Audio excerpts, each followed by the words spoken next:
Uma vida intensa tem a ver com uma vida com propósito. Viver é uma das coisas mais raras do mundo, porque a maior parte das pessoas apenas existe. Tem uma frase do Martin Luther King que eu sou apaixonado. Ele fala: se o homem não descobriu nada pelo que morreria, ele não está pronto para viver.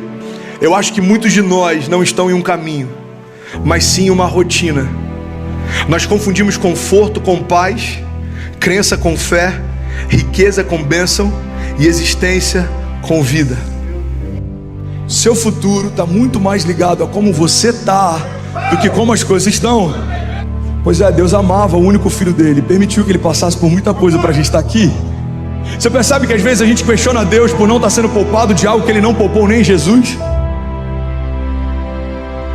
Jesus foi humilhado, traído, Jesus foi exposto, Jesus foi envergonhado. Rasgaram suas vestes, tiraram sortes dela, ele ficou nu, pediu água, deram vinagre, colocaram uma lança na costela dele, irmão. Jesus enfrentou coisas que em muitos momentos a gente está perguntando: Deus, por que você se esqueceu de mim, filho? Eu não esqueci de Jesus naquela cruz.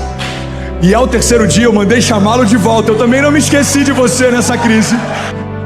Os processos forjam o nosso caráter, os processos separam meninos de homens. Tempos difíceis geram homens fortes. Homens fortes criam tempos fáceis. Tempos fáceis geram homens fracos. Homens fracos geram tempos difíceis. É esse momento, eu gosto muito de usar esse termo, é esse momento que separa meninos de homens.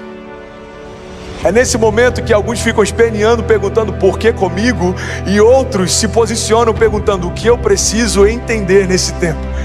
Talvez você está perguntando: Deus, por que eu passei por tanta coisa? Porque eu quero quebrar um ciclo na tua história.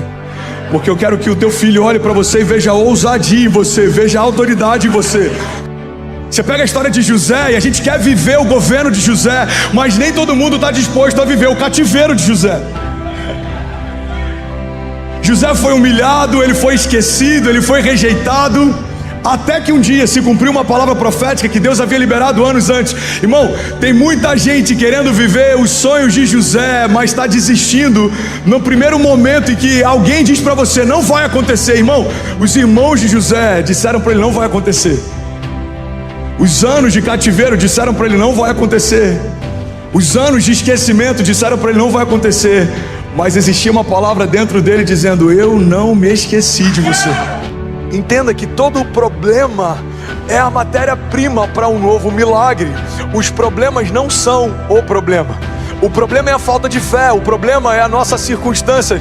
O que eu quero te lembrar é que, independente da tua circunstância, seja ela na área financeira, familiar, seja na tua jornada de fé, seja qualquer gigante que tenha se levantado, eles não são diferentes dos gigantes que já se levantaram no passado. Jesus não esperou um cenário propício para governar. Jesus não esperou que o Império de Roma ou que qualquer contexto político cessasse. Jesus não esperou que as coisas fossem facilitadas. Irmão, guarda isso. O problema é que tem muita gente esperando um cenário favorável, quando na verdade o favor que você carrega é que vai mudar os cenários que você vive. Você está esperando cenários favoráveis, mas na verdade os cenários estão esperando que o teu favor mude as circunstâncias. Um homem que sabe o que carrega não depende de circunstâncias favoráveis para fluir. Não faz sentido o ventre de uma mulher virgem gerar o Filho de Deus. Não faz sentido um monte de madeira se tornar uma arca que protegeria uma família, que construiria de novo o mundo depois do caos do dilúvio. Não faz sentido um homem morto há dias, com um corpo que já fedia, voltar a viver porque um homem do lado de fora chamou ele para fora. Não faz sentido alguém andar sobre as águas. A lei da gravidade diz que isso é impossível, mas só quem gerou a gravidade pode confundi-la. Só quem gerou a matéria pode confundi-la. Talvez nós somos parte da geração mais ansiosa que já viveu. Sem dúvida alguma, os nossos gigantes desse tempo, eles são emocionais, doenças psicossomáticas, pessoas que têm problemas na mente, problemas nos sentimentos, isso tem irradiado por todo o corpo, pessoas com síndrome de pânico, depressão. A gente está vivendo tempos difíceis, nosso caráter está sendo forjado em meio ao caos. É grande verdade que muitas vezes crises definem a nossa dinâmica, o nosso entusiasmo, a nossa alegria, a nossa esperança.